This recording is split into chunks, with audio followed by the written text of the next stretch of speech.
Ao visitar o muro sem a companhia do primeiro-ministro israelense, as autoridades sinalizam que o fazem em motivação pessoal e não oficial, já que a presença do primeiro-ministro dá às visitas um caráter solene que pode ser interpretado como um endosso às pretensões de Israel de tornar Jerusalém sua capital. Isso contraria a decisão da ONU que reconhece a dualidade de Jerusalém entre árabes e israelenses, mas considera a presença de Israel na parte oriental de maioria árabe como uma ocupação em consequência da guerra. A Igreja do Santo Sepulcro, que abriga o local de crucificação e sepultamento de Jesus Cristo, fica a 400 m ao leste do Monte Moriá. Ali estão o Domo da Rocha, de onde o profeta Maomé subiu aos céus, e o Muro das Lamentações, resquício do segundo templo de Jerusalém, construído no lugar em que Abraão sacrificaria o filho Isaque a pedido de Deus. O sítio sagrado judaico de 50 m de altura por 20 m de largura esteve sob controle muçulmano por 13 séculos, até a retomada pelas tropas israelenses em 1967, na Guerra dos 6 Dias. O começo do judaísmo como uma religião estruturada acontece com a transformação dos judeus, que descendem do primeiro hebreu Abraão, em um povo influente através de reis como Saul, Davi que dominou Jerusalém há quase anos, e Salomão, que construiu o primeiro templo na cidade, no Monte Moriá, conhecido também como Monte do Templo. Acredita-se que os israelitas mantiveram a Arca da Aliança, onde estariam as tábuas com os 10 mandamentos, no templo, destruído por volta do ano de 583 AC durante a invasão babilônica.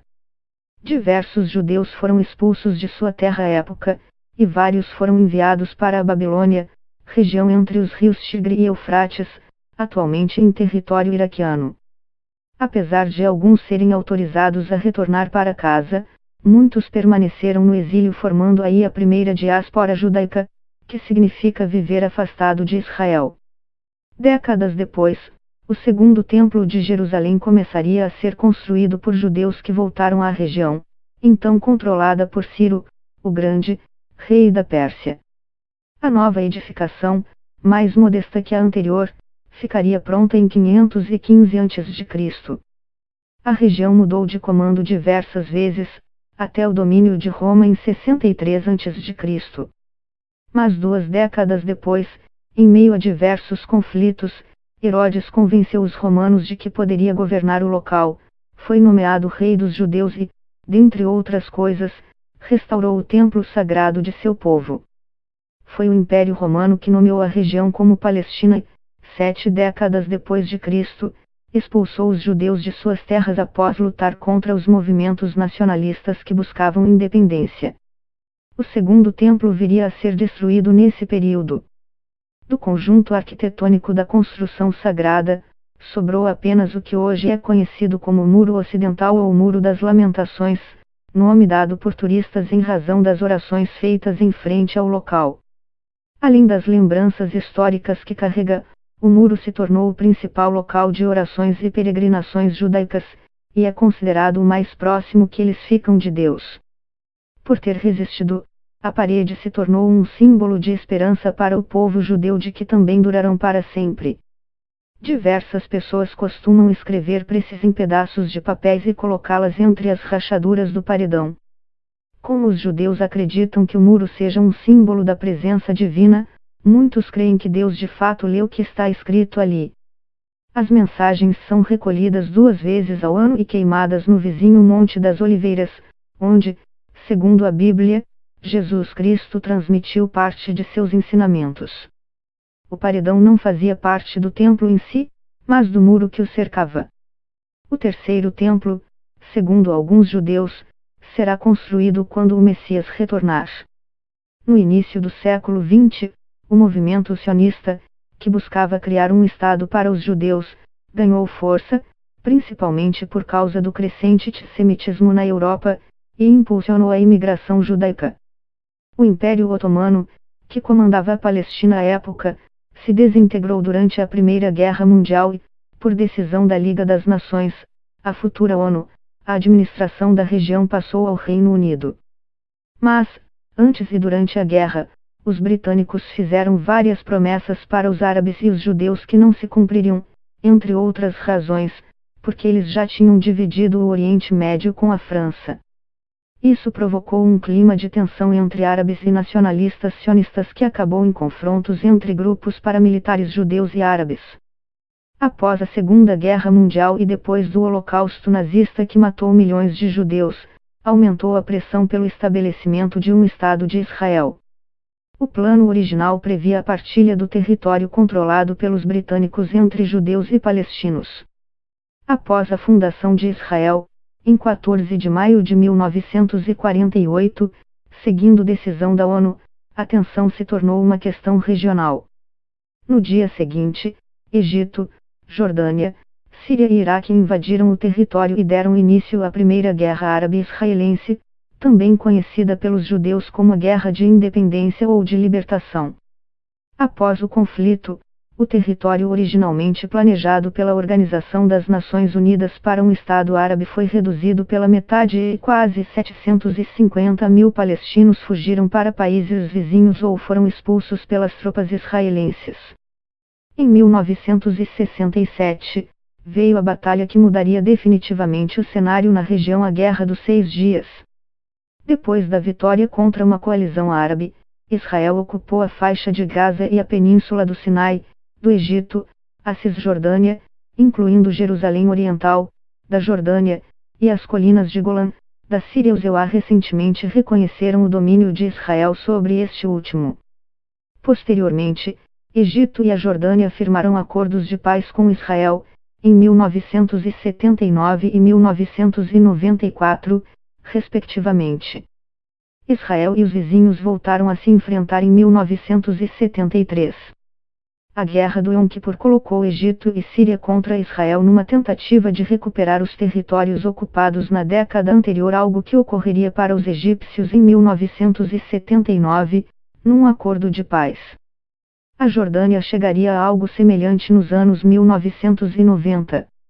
A reação palestina ganharia contornos sangrentos em 1987, quando teve início o primeiro levante contra a ocupação israelense. A violência se arrastou por anos e deixou centenas de mortos. Muitos judeus consideram Jerusalém a capital eterna e indivisível de Israel. Mas os palestinos reivindicam a soberania sobre Jerusalém Oriental, capital de um eventual Estado da Palestina, que incluiria também a Cisjordânia, governada hoje pela Autoridade Nacional Palestina, e a faixa de Gaza, controlada pelo Hamas, principal grupo islâmico palestino. Em 1980, o Conselho de Segurança da ONU, Organização das Nações Unidas, solicitou por meio da Resolução 478 que todos os países membros da organização retirassem suas embaixadas de Jerusalém enquanto a partilha da região não fosse resolvida entre judeus e palestinos. Mas em 2017 o presidente americano Donald Trump deu início a um novo capítulo na região, ao reconhecer Jerusalém como capital de Israel e anunciar a transferência da embaixada que antes ficava em Tel Aviv. A medida gerou protestos na comunidade árabe. Em reação, a ONU cobrou que os países não mudassem a postura definida na década de 1980 em relação à cidade sagrada, por considerá-la uma questão de status final a ser resolvida por meio de negociações em linha com as resoluções da ONU.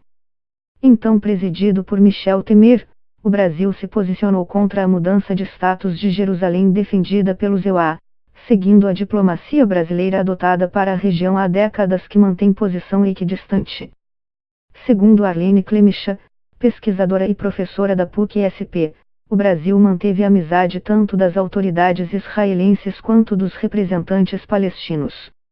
Mas a postura conciliatória brasileira geraria atritos com Israel em 2010, quando o então presidente Lula se recusou a visitar o túmulo de Theodor Herzl, fundador do sionismo, durante uma visita ao Oriente Médio, sendo que o mandatário brasileiro iria ao túmulo dos líderes palestino Yasser Arafat e israelense Yitzhak Rabin.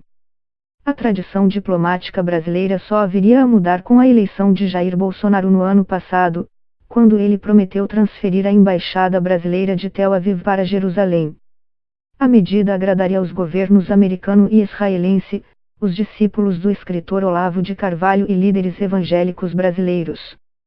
Estes por questões teológicas, especialmente ligadas ao chamado dispensacionalismo, doutrina que liga o estabelecimento dos judeus na Palestina à volta de Jesus Cristo.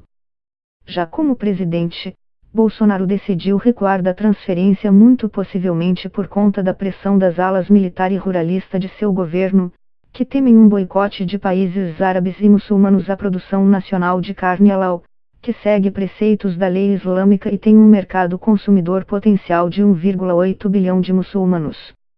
Apesar do recuo em relação à embaixada, a visita de Bolsonaro e as medidas anunciadas por ele podem ser encaradas pela comunidade internacional como um reconhecimento tácito de que os territórios ocupados por Israel após 1967 pertencem ao país.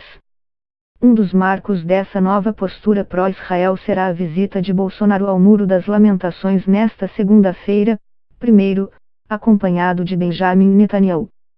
Além da companhia inédita de uma autoridade israelense, a medida romperá com a tradição diplomática do país em relação a Israel de outras duas maneiras.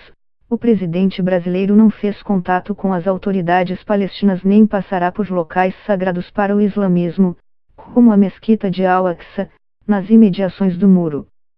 Diplomatas brasileiros temem protestos e boicotes de países árabes e do Irã, que respondem por quase 6% de todas as exportações brasileiras. Israel representa 1%.